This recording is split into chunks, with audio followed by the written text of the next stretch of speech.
All right, everybody. We have Jessica with us today, and she has been doing holistic health coaching with me for a year now, and she has been on quite the journey. So I'm super excited to have you on our podcast show. And then, if you don't mind, if you could just explain a little bit about what you do for a living and why did you seek out health coaching? So we'll start there. Yeah, absolutely. So Jesse Scharfenberg, I am the CEO at Health First Network. We are a nonprofit health network that has 10 locations across Wisconsin. And then most recently, I opened my own business, Yay. which has been part of this journey. Yeah. Jessica Scharfenberg Strategist, and I'm doing nonprofit business consulting. Oh, I love that. Yeah, it's really exciting. The website went live last week. I haven't really announced it per se to everybody yet. So here we are, world. It's out. It's coming. There it is. Yeah. So very excited about that. But I was really stuck in a really bad rut when my world led me to Christina to look at holistic health coaching. So I have a long history of injury and disease processes, and I just felt stuck. I went through pelvic congestion syndrome, May-Thurner syndrome, then I ruptured a disc in my back, then I tore up my wrist, and then I was at the point of needing surgery to have my SI joints fused. And did you ever do that surgery? No. Okay. No, Yeah. that was supposed to be August of 2024 that was supposed to be done. So we've probably been working maybe 18 months then? Yeah, I was going to say it's been a little bit longer. Longer than a year. Yeah. You were one of my one of my first clients after I graduated from my holistic health coaching program. Yeah. And yeah, you reached out and I was like, of course, I'd love to help you and work with you. And so where did you, were you skeptical at first, with health coaching, or did you understand it at all? I think I was a little skeptical just because I'd been in the modern medicine system for so long, traditional Western medicine, treating disease processes, which at that point I needed medical treatment for some of the stuff that was going on, but I had gotten through that and then I just felt stuck. I used to be a runner. I used to do this. I used to do that, and it hurt to bend over. So it was like, I need something different. I need to try something new. Weight was a little bit of an issue at that point. And, when you look retrospectively, that was part of my issues with my SI joints after having my back surgery done. But I was like, man, I might just try the shot, go on the semaglutide or whatever. And then I was like, I don't know if I want to do that with my body. Let's try something else first. Yeah. And when we first started, I remember we've come so far in 18 months. And you've done the work, you put in the time, the effort, your routines, your rituals, everything has really changed for you. What, in the very beginning, do you remember what our first step was, working together? Do you remember your first homework assignment or what you had to do? The first homework assignment was really going back to the whole holistic wellness wheel and see where I was missing and where I needed to work on. Mm-hmm. And then gradually over the past 18 months, we've touched on all of the areas, but there were some that were just really in focus. And one of the things is movement for me. That was my out. And I have a very high stress job, crazy stressful job. And Christina can probably be like, yeah, your stress levels are way different now. Yeah. Stress was huge for me. So what was so stressful about your job? It's healthcare. Yeah. It's healthcare. There's changes, managing a large organization with a lot of employees, with a lot of locations.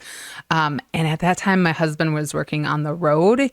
He was out of town every other week, in other states. Mm-hmm. And I was mom. We had our kids open enrolled into a better school district, which was 30 miles from home. And then work was 20 miles from there. And then it was just crazy. And our whole world has changed in the last 18 months.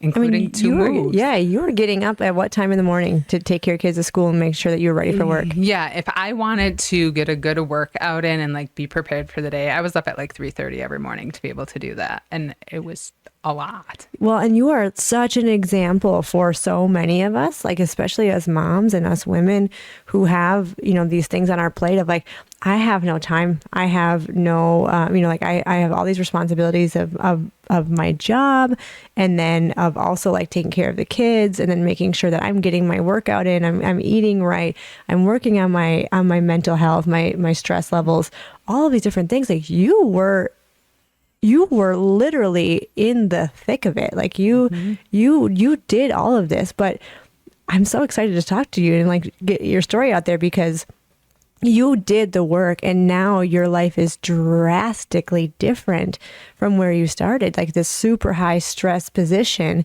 at work, and which is still stressful, I'm sure. Like that's still stressful, but you have the tools now to help manage that. But you've come so far in 18 months, and 18 months doesn't seem like a short amount of time, but 18 months is not that long. And you did a lot of work in 18 months to create this beautiful life that you have now too.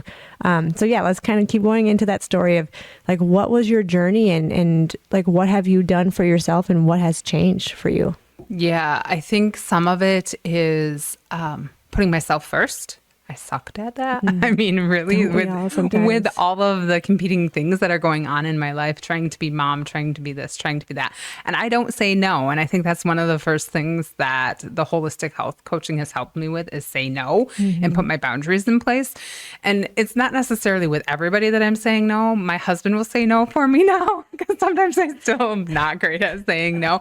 But he knows that like I have these boundaries now. And if I don't want to do it and I'm not feeling comfortable saying no, he'll say no for me. Like Christmas this year was a big thing. Like that was at his parents' house. I'd always host Christmas at their house. And he finally said, Jesse's not going to do it this year. And I didn't want to do it, but I just didn't feel like I could say no. So helping me find my voice to say no, to balance that out, has been huge, and reprioritizing what's most important. And that's my boys, that's my husband, that's my mental health.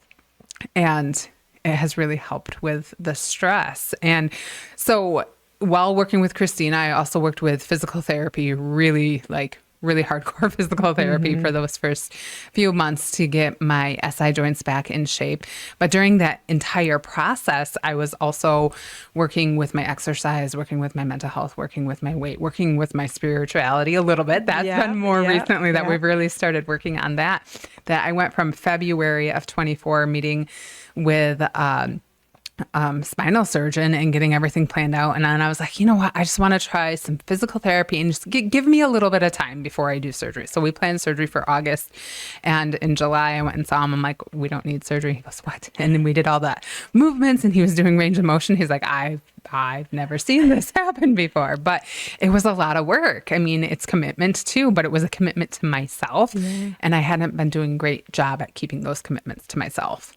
Well, and you're so good at like helping other people and being in charge of everything and all these daily tasks, and you finally put yourself first, and it was such a beautiful thing to see and like to witness for yourself. And yeah, just because you're health coaching, like I help you with the health coaching, I didn't do anything. Like it was you did the work. It was just more of giving you the tools and helping you through the process and keeping you motivated and accountable to do these things. But you did all of this, and you went from this very high stress, I mean, you're still, like I said, you're still stressed in your job. Like you still have stress in the job, but you went from this position, getting up super early in the morning, having your house. Okay, let's rewind.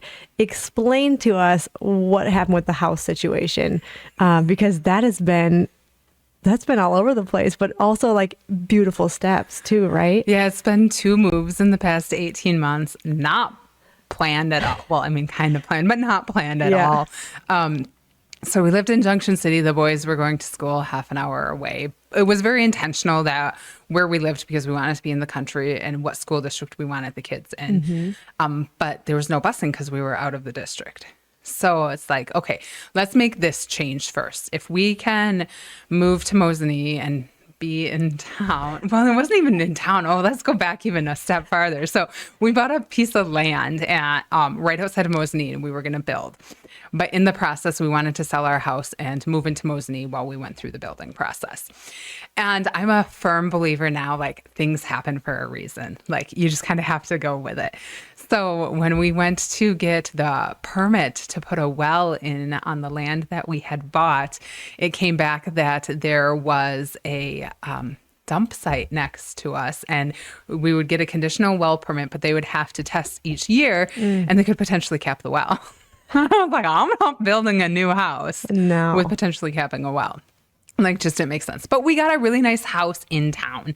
But I also have 2 little boys who grew up in the country. I mean, they're not super old. They're 9 and 12, but they never grew up in town. And we're on this little lot, and we have 2 bird hunting dogs, and they were like, what the hell's going on? I'm like, where did you bring us? So, it worked. It was a nice house. We were a couple blocks from school and all of that. And we're like, okay, this is working. So maybe we'll just stay here. In the process, my husband is still working for the same company, but took a different job so that he could be home more. So he wasn't going out of state any longer. So that was really exciting. That happened after we moved to Mosinee. I think it was last July. So that was good. He was still staying at our other property. So during this whole time, we've had a secondary property down by Must, and it's up a cabin on top of the hill. It's the most beautiful place. Everybody knows I call it my happy place because I can go there. I can disconnect. It's in the middle of the woods. Like, closest neighbor is a mile, and it's my in-law. So it's nice if the boys have to go there. Yeah. So he was staying part of the weeks there. We were up in Mosinee all the time. So it was better. Like, that reduced stress levels like crazy much because I wasn't driving the boys to school. It was convenient. It was closer. But there was still a part like missing because like I wasn't born to live in the city. My kids were not born to live in the city. So it was really difficult to be there. It was better, but it wasn't great. So in December, it was actually Christmas break of 2024, my husband and I were laying in bed one night, and Tom's like, we're here all the time. He's like, we should put an addition on. I was like, okay, yeah. I'm like, that sounds good. Let's do that this summer. We'll have more space and we can get a washer and dryer because this is at the cabin. Yeah, at the cabin, because we're only there on weekends. So we'd just bring laundry home and all of that stuff. And then with my job, I work for a nonprofit, and the nonprofit world is really unstable right now. So in March, I was like, man, maybe we shouldn't move. Maybe we shouldn't put an addition on because we just don't know what the economy is going to look like, what our life's going to look like. And then I was like, actually, I'm like, let's put an addition on and just move to the cabin. And my husband goes, what? He wasn't, and that's his place. He loves going hunting. He loves going fishing. Like, everything is like right there for him. And he looked at me like I was crazy. And then, he slept on it, and he's like, I think that would be a really good move for like so many reasons. I have a clinic in Boston, so I'm like, I can have set up shop there. If things go awry, we're in a really good fiscal position because we don't have 2 homes and like all of that stuff that goes along with it. So like when you're really thinking like the holistic health coaching, I mean, it's everything. It's like, what is your financial position? Like, are you ready to weather the storm? What's your spirituality, your food intake? Like, it's everything. And that was like, we were fine financial position. Like, we have financial freedom. But I'm like, this would give us so much financial freedom of like, hey, if something happens and we close, which we're not going to, it doesn't look like that at this time. But in the future, I was like, maybe let's do this. And he got on board, and now we're in the midst of construction. Our bedroom addition is almost done. We pulled carpet yesterday to redo the boys' room and like all that stuff. But the best part is my kids are a mile door to door to Grandma and Papa, and they can go through the woods and the field to Grandma and Papa's house. And they go there every morning. And my littlest one, he's like, Mom, I don't even think I have to go to day camp because I can just go to Grandma and Papa's camp every day. Because they get to go to the swimming pool and they get to go to art class. Oh, and that's awesome. Ivan went, and he was helping sew for Quilts of Valor last week, which was really exciting. And then Olsen, my oldest, was painting duck decoys, which is like where his heart is at. So it's been really good for them too. Yeah. Well, I mean, so you've come from this, like this headspace too of like, I mean, you were in so much pain, like your back, Oh, like, yeah. yeah, excruciating pain. Yeah. Where you could even hurt to walk, it hurt to like exercise, it hurt to just live, sleep. Right. Your sleep was, I remember like we talked about that, like your sleep was just, it was kind of chaotic. It was because- so interrupted because I couldn't lay still because the SI joints would lock up and it was just so painful. And you'd try to roll to your side or roll this, like you just couldn't get rid of the pain. Yeah. And then you just like started to be this really beautiful advocate for yourself, like your own doctor pretty much, right? Like, okay, this is not working for me. Let me look at this different avenue, right? And you found it, was it a doctor or physical therapist? It was both because when I started meeting Yeah. with you, the doctor who had referred me over for my back surgery, like he was really good when I ruptured the disc in my back. Really, really good. And then he just kept saying that the pain was related to the ruptured disc, even though they went and cut stuff out. And he wanted me to start on gabapentin. And I am like, I am 34, I think I was at that time, 34 years old. Like, I am not starting gabapentin. Like, no way. And he kept trying to push the gabapentin. I'm like, we're not getting to the root cause of what's causing the pain. Like, don't put me on gabapentin. Yeah. So I found another doctor. And he was like, yeah, you don't need to be on gabapentin. I'm like, thank you. Appreciate that. And then he recommended the physical therapy and we worked through that. And I ended up doing physical therapy for like 6 months because I was making progress and he kept renewing the order. So many doctors won't do that for you of renewing an order or they're like, oh, you're done. And the physical therapist was really good because she kept writing the progress that was being made to justify a new order with insurance. I mean, because if the whole insurance saga. That is something that is the most like backward system in the world. All broken systems. I get it. Yeah. It's broken systems. So like between the physical therapy and the health coaching, and then I finished physical therapy and I've continued health coaching and I've really changed. I mean, a lot of what we focused on from the beginning was nutrition and physical because of my pain and trying to decrease inflammation and get me where I needed to go. Because at that point in time, focusing on spirituality, like it couldn't happen. You weren't even sleeping, let alone focus on spirituality. Like, let's work on spirituality. Be like, Christina, I have gotten 2 hours of sleep. We're not doing that. Yeah. So that makes sense. Like, working on getting to the root cause of what's going on. And even if we can't get to the exact root cause of your back issues, at least bring the inflammation down, at least like bring the weight off, a little bit so that we're not putting 5 pounds of extra pressure per pound of body weight. And you did that. Like you put in the effort, you put in the work, you were your own advocate. You went and sought out a doctor that was going to listen to you. And you just told me, I'm not going to be on this medication. And you found the right person. And I think it's a really good thing for people to hear and to know, that we don't have to listen to somebody's opinion, right? We can say no. And I mean, I think that's really hard about you said that in the beginning. The Western medicine is, you find a physician and they give you recommendations, but if they don't jive with the way you're feeling and what you're thinking, you can say no. You can get a second opinion. You can just say no and do something completely different and figure out what's right for you. I think there's just such a push for pharmaceuticals all the time, and pharmaceuticals aren't necessarily the answer. Like sometimes we need to change our mindset. We need to refocus, take a holistic approach to what we're doing, and there's answers other ways. Yeah, I think like just being open-minded too, right? If we're open-minded to these different modalities of healing, we can start to figure out different things that can actually help you. And not everything works for everybody. We're all bio-individual, right? We're not, just because one thing worked for you does not mean that it's going to work for somebody else. And I am also a firm believer in, the integrative approach to Western medicine and holistic health, right? There should be this marrying, this beautiful, like integrative approach to Western medicine and holistic health. But sometimes I feel like it's so divided. There's this woo-woo wonky-tonk like holistic health stuff. And then there's this pharmaceutical, medicine, Western medicine. And do I think that system is broken? Yes. But I also do believe that if I broke my leg, that's where you want to go. I'm going to go there. Like, if I'm having a heart attack, I'm going to go to Western medicine, right? And so there is a beautiful thing, there's a beautiful approach to Western medicine if it was done in the right way. So no way shape or form am I putting digs on Western medicine by any means, but it and also, I work in Western medicine. Yeah, Absolutely. But it's finding your physicians that are willing to work within both confines. Oh, yeah. Both your holistic health coach and your physician, if they're willing to work together to get you where you are at with what your goals are, that is amazing. Yeah. I mean, so many times we work in silos, and that's our body isn't a silo to work within. Right. 100%. Yeah. What was your biggest takeaway, like with your health coaching? What was the biggest change for you?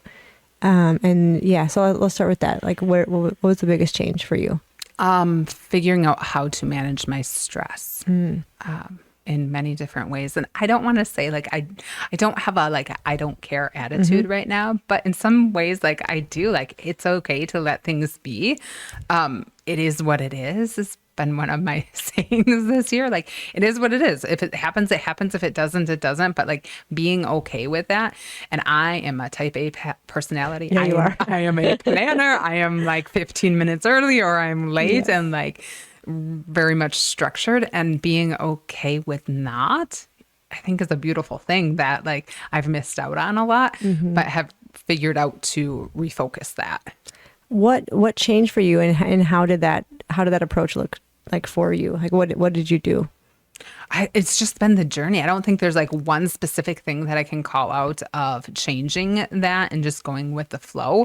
But as I've become more relaxed and less stressed, like it's just kind of come natural of like changing that focus of being more, not necessarily being more positive, but looking at like, it's going to be okay. You don't have to be this stressed about things. You don't have to be as worried about things. Like things will work out, and just, kind of being in the mindset of like there's a higher being, whatever that might be for someone, and they have a plan for you, and it's okay if you don't know that plan, and just kind of running with it, and letting things happen. Just letting things happen. Yeah, this is so. I just like even just talking to you, and we normally do virtual sessions, so it's just so nice to see you in person and like see your eyes, and like you have changed so much, like in such a wonderful way. I remember like working with you in the beginning, and this is not a dig on you by any means, but you're so different. Like you are so different than when we first started. You know, I don't even know. I think you're just in so much pain. You're in so much pain. I was you were very so closed stressed. off. You were very closed off. That's correct. And just being, like talking with you, you had a light, but it was dim. You know what I mean? Like it was dim, and now it's like, I see you even like through a screen. It's like, hey, it's me. Like I'm here, and I'm so excited to like have our session. And you put in the effort, you do the work, and your light is shining through. And I like to tell people too, like through my Ayurveda schooling, and I've probably told this on multiple podcast episodes, but I really love this analogy and just this understanding that we are born with this light, this perfect light. Like we have this perfect light that we all come into this world with, and that's called your prakriti. Like that is your prakriti. It's this wonderful little light, and I always say it's like right here. And then when you're a baby, you're given a name, your social security card. Then mom and dad are putting a pink or blue blanket on you, and then maybe it's the Packer gear, maybe it's the pink tutu, and then maybe mom and dad are pushing you to do this, and then you have schools, and then the government, and then the teachers, and all these different things that are conditioning you and programming you to live in society that we have, which, is not a bad thing also, but it starts to dim the light. It starts to put these layers on this light of who is Jess, like who is Jessica? And sometimes we don't know. And then when we feel lost or we feel stuck or we feel like our world is crumbling or there's so much stress and everything revolves around that stress. And then that's our identity. And then it can get so chaotic. And so my favorite thing to do is to start pulling back those layers, right? That's those layers, that's your vikriti. That's the things that are happening to you in your life that's creating this perception of who you are. And then all of a sudden we get to a point where like, I'm depressed, I'm sad, I have anxiety, I don't know what's wrong, I feel lost, I have a good job, I'm making money, I have a beautiful family, I have a beautiful house, but I'm still not happy. I don't know what the heck is wrong. Well, it's because we forgot who we are. We forgot this light, right? And so my favorite thing to do is, like I said, to help people to start to see their light by pulling back those layers. And you completely did that. Like you started pulling back not even like pulling back. You ripped layers off. It was like just like so fast and so beautiful. And now do you feel like you're starting to feel your light, and or not even starting, like, do you feel your light in your, absolutely. And I told you at the beginning of July when we met I finally acknowledged, like, I'm not my job and my job does not define me. Yeah. And as a healthcare CEO, I felt that for so long, like, I am my job defines me. It's not. Mm-hmm. Yeah. And it's a good place to be able to say that. Yeah, I love that you said that, because I think so many of us, we identify with our position in our life of what, like, what is that the very first thing that we talked about when we started this conversation, is like, what do you do for a living? Right. But that was because I wanted people to know, like, where your stress level comes from. But that's like one of the very first things that we ask people in general is like, hey, you know, what's your name? What do you do for a living? Or what do you do? You know, and that then we start to like, oh, that's important. That's a defining part of me and piece of me. And maybe that's your whole identity, which it shouldn't be. Like, we shouldn't be identified with what we do for money. Like, that's so silly.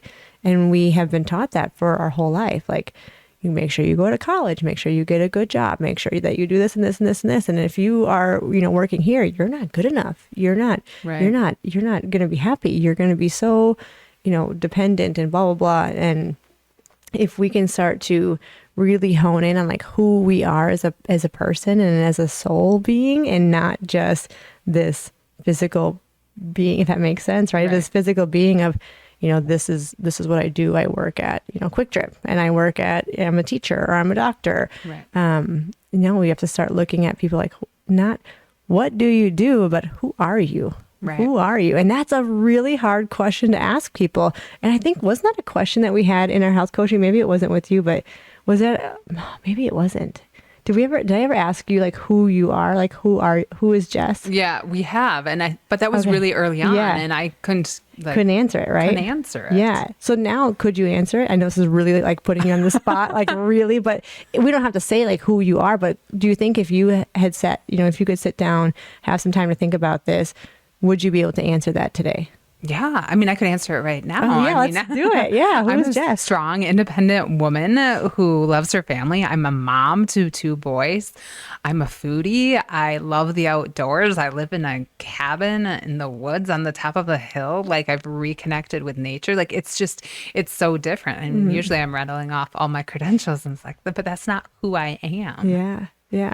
Because my work identity and my home identity are very, very different. And being able to separate those is kind of cool. Getting to know you has been really fun in this last year and a half too, because it was, meeting the CEO of this business, and then also like, okay, she's very into her job. She's very structured, which is not bad, right? Like that's what you were doing and who you were at the time. But now it's like, you're kind of like this free spirited, like, oh, you're a little hippie, I think too. Like you have like this very spiritual like nature to you. And I love that, because we all do. We all have that. And it's like trying to find that again. What brought you back into yourself, into your spirituality, into the, this understanding of like who you are and your light again? What brought you back? Giving time and space for it. I think we get so bogged down in the minutia and the day-to-day that we don't give space for it, and finding time and space for it, and time and space for yourself is super important. Whether that's through meditation, whether that's through any other spirituality resources you have or you want to do. Some of it for me is just my me time. I mean, getting up, going for a walk in the woods with the dogs, and then getting my routine with my workout. So I'm still very type A on how I do it, but I've structured that space and time into my schedule. Yeah. And that's beautiful, because I think, understanding, I know we just talked about doshas last session too, and like yours came back as a little bit of pitta and a little bit of vata, which is really cool. Right? Is that right? Pitta, vata? Or was it kapha? No, I think it's pitta and vata. Yeah. Okay. Yeah. And so that's a beautiful way to understand who we are, because if we knew, like hey, this is my personality type, and I'm going to be more type A. Like, this is who I am. That's okay. Perfect. That's beautiful. Maybe you are more kapha and you're more laid back and you're just kind of like you're slower with your words. You're a little bit more tender. That's beautiful as well. Like, they're all so beautiful, but knowing these personality traits and these different ways that we live life, it can help us so much by knowing ourselves and finding our light and being okay with whatever we have and whoever we are, because we're all beautiful in our own way, right? And so coming back into spirituality and nature for you, nature has been a big thing for you your whole life.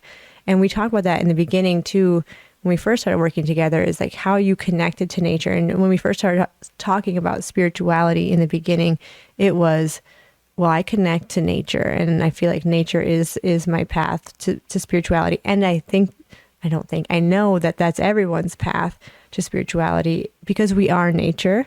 And I think most of us forget that. We forget that we're made up of the same things as the trees, as the grass, as the earth. That is the same makeup as that we are made up of. What do you do for yourself to connect back into nature? Well, it's been much easier now that we live in nature. Literally, we were laying in bed, would have been Saturday night, and my husband's like, people spend thousands of dollars a night for a hotel with this view. So we're up on a ridge, and like our bedroom window like looks over this ridge, and you can see the sunset from one window and the sunrise from another window. So just being intentional about some of that stuff, but just being out in nature, literally a 15-minute walk every morning in nature with the dogs is huge. Planting a flower garden and just doing other stuff outside has been really important. What would you say to our listeners too that maybe they live in town or they have an apartment or they just don't have the access or the view to the like that we both have, right? What would you say to them and how they could connect to nature? Yeah, I think there's a few different options. I mean, just going outside, even if you're in town, being outside or going to a park or through guided imagery, you can reconnect to nature as well. Yeah, 100%. I love that. That's a great thing to say is guided imagery. And so have you practiced with guided imagery before? Yes. Yeah. And how'd that go for you? Good. Yeah. Good. So when you are a foodie, you like to eat the food, you like to cook the food. Both, all of it. Yeah. Okay. So when you are in the kitchen, I like to tell my clients to, especially the ones who don't technically, or they don't think that they like to cook, that cooking can be very meditative. It can be very, it can be so relaxing. It can be a really beautiful practice to nourish ourselves, our mind, our body, our spirit. What are some things that you do in the kitchen that makes you feel good, if that makes sense? Like if you are cooking a meal, are you rushed or are you slowing down? Oh, definitely slowing down, Okay, usually listening to some music. Yeah. And I think it's been good to nourish me, but then it's actually helped my husband too, because I'll do a full meal prep on Sunday for all of his lunches and breakfasts for the week too. Good for you guys. Yeah, getting that in. Yeah. And so I think, just keeping in mind that when we slow down in the kitchen and we make it a meaningful time in the kitchen, that it can be really beautiful. It doesn't have to be stressful. It doesn't have to be chaotic. We do have the dishes. We do have to the cleanup afterwards, but play some music, something that you want to dance to or something that it feels really good to listen to, and, be intentional with your meals. I'm like cutting a pretend thing. But being intentional and planning out is huge. Like if you're going day to day trying to figure out what you're going to eat, it doesn't work. Running to the grocery store every day, this, that, the next thing, but just being intentional of what foods you're going to eat. And we've been very intentional too about eating local foods, and it's really fun when I can take a picture and the food is all stuff that we've sourced. So it's like the venison from the deer we shot last year, and mushrooms that we gathered that day, and asparagus that grows in the asparagus patch down the hill. Just reconnecting that way with the food that you harvest as well. Yeah, and if we eat locally and seasonal, it's such a beautiful thing for our soul, for our body. And if we are not growing it, if we don't have access to it, in our own backyard, we can, we can access it through our farmers markets, and just literally reaching out to your local farmer and just be like, hey, how do you grow your food, and are you selling it? Is it just like a little homestead for you and your family, or are you able to, sell anything extra? And we can find some pretty good deals that way as well. And all these hunters out there, like there's so many hunters who would be happy to, if they get an extra deer or something, to either, I know a lot of people who give their deer away, but also, if somebody else processes it, whatever. But you could sell some deer or buy some deer from people, and your grass-fed beef and your grass-fed chicken, and all the different beautiful practices that are local and seasonal, because so much of our food is coming from across the world. Right. And that's a whole nother podcast, but that's all right. What would you say was the hardest thing for you on your journey? Oh, that is a hard one. Being intentional with my time. Yeah. I think was the hardest. Being pulled in so many directions, really setting time aside for myself was really, really difficult. But doing it purposefully has really changed. Of like, my husband and my boys know that mom's going to get up, she's going to go for a walk, and she's going to work out, and that's her time, and she needs that time. So just being very intentional, or even with my meals too. My boys know she's going to turn into a gremlin if she doesn't eat by 1 p.m. type of a thing. That's your pitta. Like, that's what, they say it's hangry. That's a pitta, like, personality for sure. I am the same way. So I get that. So just being intentional with time and processes, which I can do at work all day, but with myself was really, really hard because I'm so used to giving. And you, at some point in time, have to realize that you've given so much that you have nothing left to give. So you need to start giving back to yourself. Yeah. No, that's incredible that you are doing that work for yourself and that you're taking the time. And we don't even have to, it doesn't even have to be an hour. Oh, no. Right? It can be 5 minutes. Right. If we are somebody who's just starting out and you're like, I have to do this inner work. Christina keeps preaching about this inner work. I don't know what that even means. I don't even know where to start. Or there's so many things that they talk about and I can't incorporate everything. You don't have to. You don't have to incorporate everything. I'm not perfect. Even one of my teachers, and you're not perfect, right? Like, one of my teachers talks about, like eating clean, or right. So he always says 60% clean and 40% dirty. That's how I live my life. And I'm like, what does that even mean? He goes, I don't ever dwell on, eating bad food or, doing something that's not so great for me, because I'm a human as well. And that's okay. So give yourself grace. And he goes, sometimes it's going to be, 80% clean and 20% dirty. And, it can go back and forth. But that was a big thing, because when I went to DC last year, like, the whole family went and I was really excited. And I was worried about eating ice cream. Yeah. We had that conversation and you're like, have the ice cream. Yeah, it's okay. Eat the ice cream. And that's that brings up a really good point is if we're on this journey of health and wellness, most of us have grown up in the 80s and the 90s in this diet culture. Yeah. And, there's so many eating disorders of, like, this is the good food, this is the bad food. In all actuality, like, it's okay. It's okay to have the dirty food, right? Like, it's okay to do that every once in a while and not beat yourself up about it, because we can actually start to change the chemical makeup in our brain to make that food even worse for us because of how much we're beating ourselves up over having an ice cream with our kids, or having a piece of birthday cake with our kids, or having a glass of wine with our husband on date night, or whatever it might be. And in Ayurveda, they teach us this.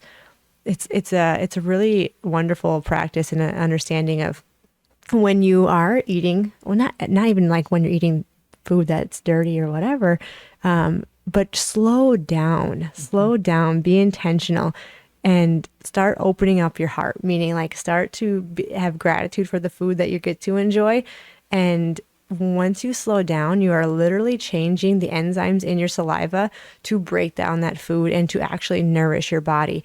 And you're nourishing your body when you are enjoying your food and you are giving grace and gratitude. And that's why that's where prayer that's where it started to, that is the practice behind praying over your food or being grateful for your food and giving grace before you eat. It's not technically, it never really came from, like thanking God for our food, which yes, thank God for your food or thank whoever, that whatever you believe in, but giving gratitude to this nourishment of the food that's going to be nourishing your body. And so, yeah, if you're on this journey, or if you're wanting to start, you're like, I don't know, I want to eat ice cream, or I want to have pizza, or I want to have a glass of wine. It's okay to do so. You can do that. Right. Like, you can still do that stuff. It's more of like, what does my body need? And if I am going to go out, to give myself grace, like, hey, I'm a human and I'm going to enjoy this glass of wine, or I'm going to enjoy this ice cream cone. And I'm going to just be in the moment and not worry and be upset or pissed off that I just ate an ice cream cone, I have to start all over. Right. Absolutely not. It's part of the process. It's part of the process. And it's learning how to have a better relationship with your food, a better relationship with your mind, with your body, with your spirit, because so many of us, we don't have that good relationship with that. I was definitely like that myself. I had a horrible relationship with food for many, many, many years. And now I don't. Like, it's like really, it's a beautiful relationship with my food and understanding that food is nourishment. And I don't beat myself up for eating something that's not good for me, right? But it is good because it's food, right? Yes. So what is your, if you had some advice for somebody on their own journey, or they're just starting out and maybe they are looking to maybe do health coaching, but they're not quite sure, but they maybe want to start on their own first, what would you suggest that they could do if they're very beginner at, taking care of themselves or working on this inner work and going on their own health and wellness journey? What would be something that you would give for advice to them? Yeah, I think the biggest thing is identifying where you're lacking. Like, you have to figure out what you need to focus on, because otherwise you're going to spin in circles. Do I start here? Do I start there? I think that was something that was really helpful of engaging a holistic health coach right away, is really identifying where I was lacking so that I knew where to focus. Because if you don't have focus, it can be just so overwhelming of, is it nutrition? Is it this? Is it that? Because we can't focus on everything at once. No. Like, it doesn't work that way. No. So figuring out where to focus and then trusting the process. I love it. Thank you. That was beautiful. I think, and also trusting the process, finding somewhere to focus. And then once you start to incorporate these things into your routine, into your rituals, into your daily life, then it's like second nature. And then it just then you can work on the next thing. And it doesn't feel like 7,000 things coming at me at once, right? It's, I've already mastered the fitness aspect, right? Like for you, like you've already mastered that fitness aspect. You're getting up early enough to work on your routine, whether it's going through a walk or, because how many days a week are you working out? 7. Well, yeah. So that's, sometimes you need a rest too, Jess. But it's also, you're not going ham on your workouts all 7 days, are you? No. Oh yeah. No. So one day is my rest day, which is a recovery ride. So because I couldn't run forever because of my back. So I was using a spinning bike. So that's been like my thing. So wait, did you just sell it though? I had 2 because we had one at the cabin and one at I was home. wondering. So I sold one of them. Okay. Yeah. So spinning has been my outlet. So one of the days is a recovery ride, which is really important. But then I ran a mile. It was a huge thing. I was going to say, when we first started, so this really is a big thing for her, because when we first started, she said, I know I will never run again. And I'm finally coming to terms with that. I'm okay. I think I'm okay with that, I think is what your exact words were. But I loved running because it was my outlet. And I don't think I said, don't say that too fast or anything like that. But I just remember thinking, it can be different, but we have to bring the inflammation down. We have to work on the physical therapy. And you were the best advocate for yourself to finding those wonderful practitioners and those doctors to work with you. But anyways, you are back to running. And how long has it been since you have been able to run? Only in the last month. Yeah. So I started running a month ago because I'm doing the triathlon. Yes. Which one is that? The Tin Man. Yeah. So the Tin Man Triathlon, people, if you don't know about it, you got to sign up. It's wonderful. Actually, it is on September 6th. Yes. And it's a wonderful event to raise some money for this amazing nonprofit foundation called Blake's Mindful Memorial Foundation. But Jess is signed up, so I'm so excited. Are you doing it with a partner? I'm not. No, by yourself. I'm gonna do it. Well, I might get a partner by then, but I'm going to do it by myself. But as part of it is 1.7 miles of running. And I'm like, okay, I can do the bike. I can do the kayak. Like, that's not a big thing. I'm like, but if I'm going to do this, I want to be able to run. So I started out running a 1/4 mile, and then have just kind of gradually increased over the last month to running a mile. And it's not every day. It's like 3 days a week. Yeah. And by September, I'm going to probably be up to about 2 miles. I don't have any plans because I used to do 5Ks and half marathons and like all of that stuff. That's not my plan. That's not my intention. Yeah. I just want to feel comfortable running 1.7 miles for this upcoming triathlon. But being able to run a mile is like, it's huge. I was like, oh my gosh, I just ran a mile and I'm like not dying and my back doesn't hurt and I don't feel like I'm not going to be able to walk tomorrow morning. Because before this month of running, how long has it been since you ran before that? About 5 years. Yeah. It's been a long time. And that was a big outlet for you. Oh, absolutely. Was your running. And you said that you guys used to go out to the cabin and you would run the trails and you would be running in the woods and you really wanted to do that again, but you said, it's okay. I'm going to get my bike. I'm going to ride my bike and I can still walk in the woods and I can still enjoy it.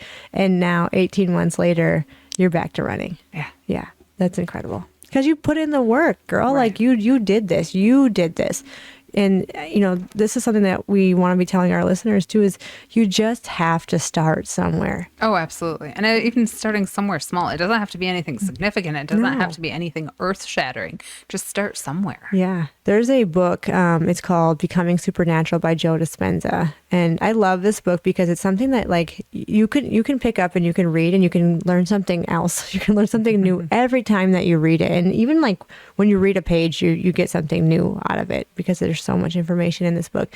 But he likes to talk about, if we continue on the path that we're on and we just do the same routine over and over and over again, whether, we wake up, we brush our teeth, we have our cup of coffee, we take the dogs out and then get ready for work, put our kids to school, whatever it might be, come back home, make dinner, take the kids to practice, whatever your schedule is, and then go to bed. And then you do it all over again, every day, without learning something new, without working on yourself, without, finding this light within yourself or peeling back those layers. If we're not doing that work, we're going to have what we call the predictable future. And the predictable future is going to be exactly where you are right now, except older and maybe more pain, maybe just not as active, etc. And so our goal is to really help, ourselves our goals should be to really start changing our routines and rituals to serve us, to nourish us, to help us to learn new things and to start peeling back the vicarity, those layers that are dimming your light. Because if you feel lost, if you feel stuck, if you don't know who you are, that's a lot of us, right? That's so many of us. And we just have to do the work. And that work can be fixing your nutrition, working on nourishing your body. It can be movement. It can be working on your finances, your home environment, your career, your creativity. Maybe you used to love to paint and you don't do that anymore. You're like, I really want to do that. Well, do it. Paint, draw, rearrange your furniture, do some woodworking. It doesn't have, make some fishing lures. Like it doesn't have to be painting.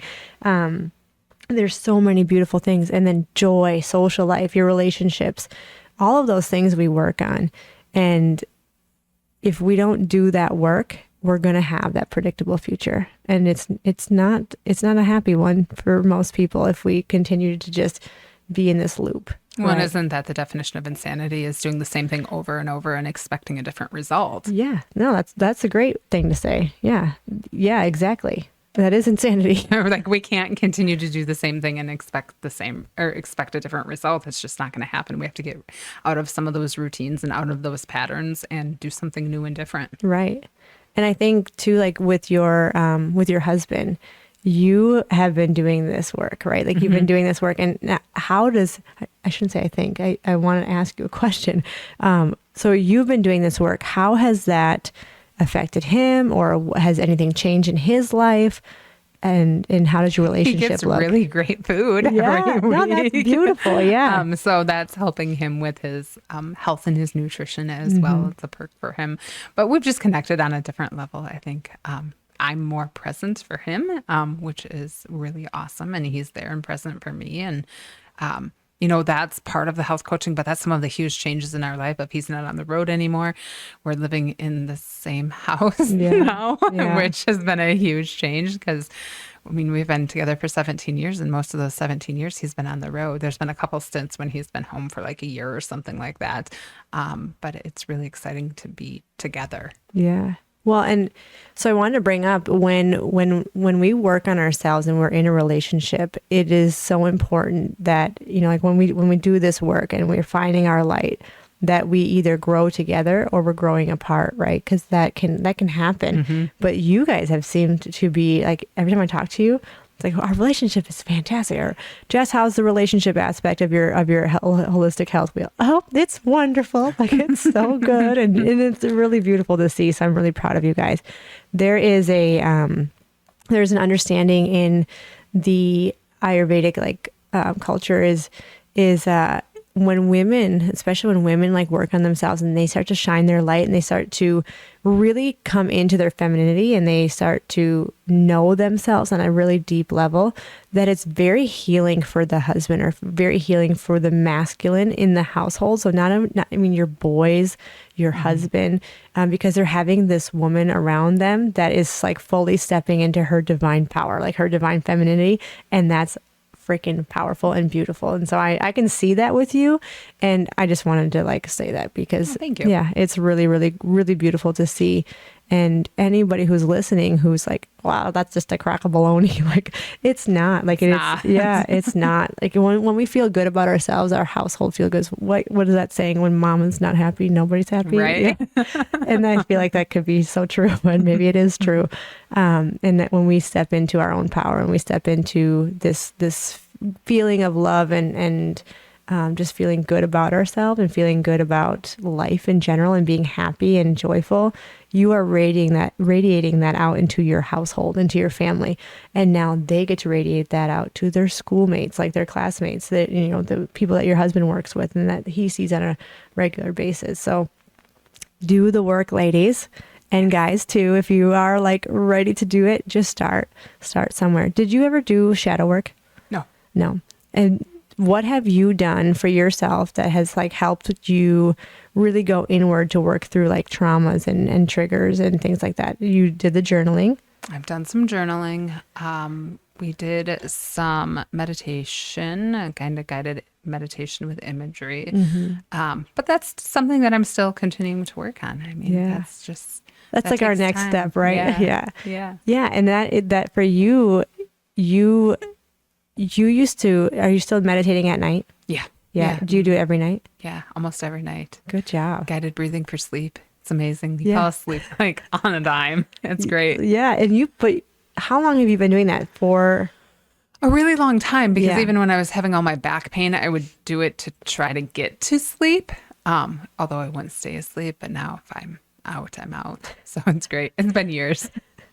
I love it. Look at you. Yeah. And breath work is a beautiful practice to help us with stress relief and to help us, just to be more calm in our own mind, like obviously stress relief, but meditation is a wonderful practice as well. And was meditation easy for you when you first started? No, not at all. Can you explain that a little bit? No, I can't sit quiet with myself. Mm-hmm. So that's what makes it really difficult. And I still struggle some with meditation. Guided meditation I can do, but just sitting quiet with myself, I can't do. And I'm very willing to admit that. I thought the same thing when I first started meditating. It was really difficult. But if we can remember, like, we're not our thoughts.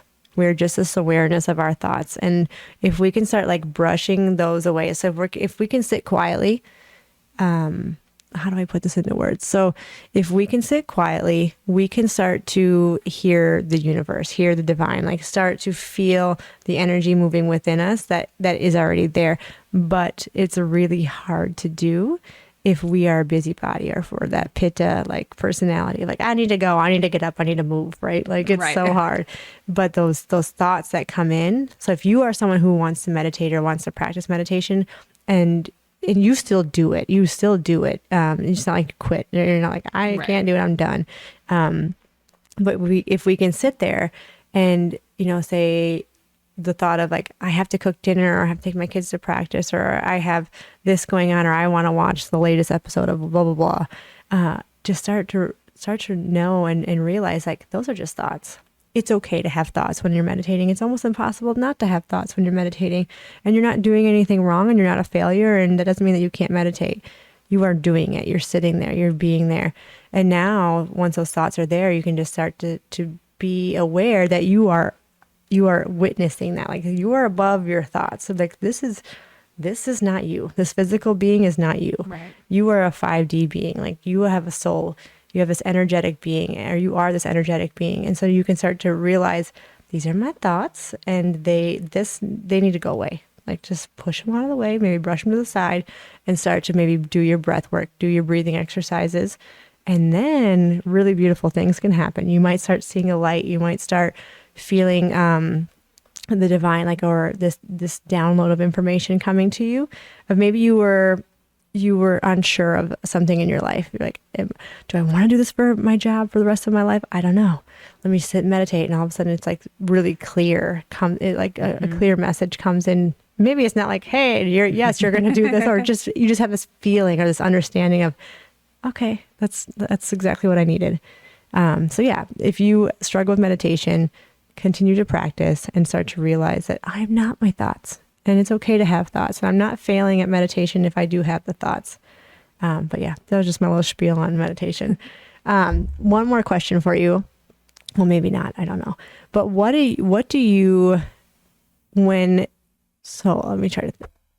When you are in your meditation, do you like, how long are you doing it for? And is it like really, really difficult for you? And what is better for you? Is it like guided meditation or just sitting quietly?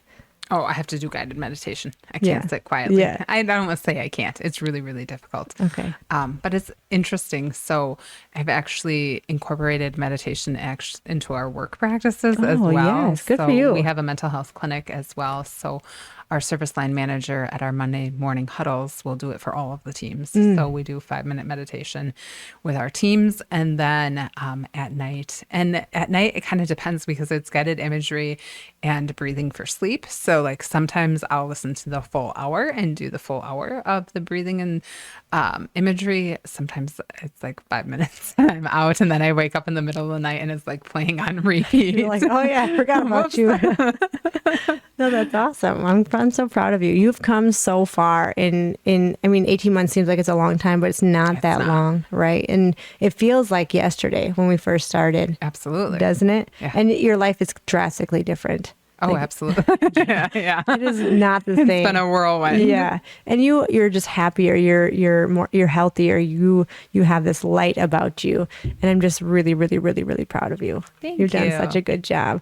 Do you have anything else that you'd like to share about your journey, or anything else that you'd like to talk about with the listeners? I don't think so. Just find a place to start and start. Well, thank you so much for being on our podcast. And I look forward to our next one that we do together, because I know we'll do another one. So Sounds good. yeah, thank you, Jess. Thanks.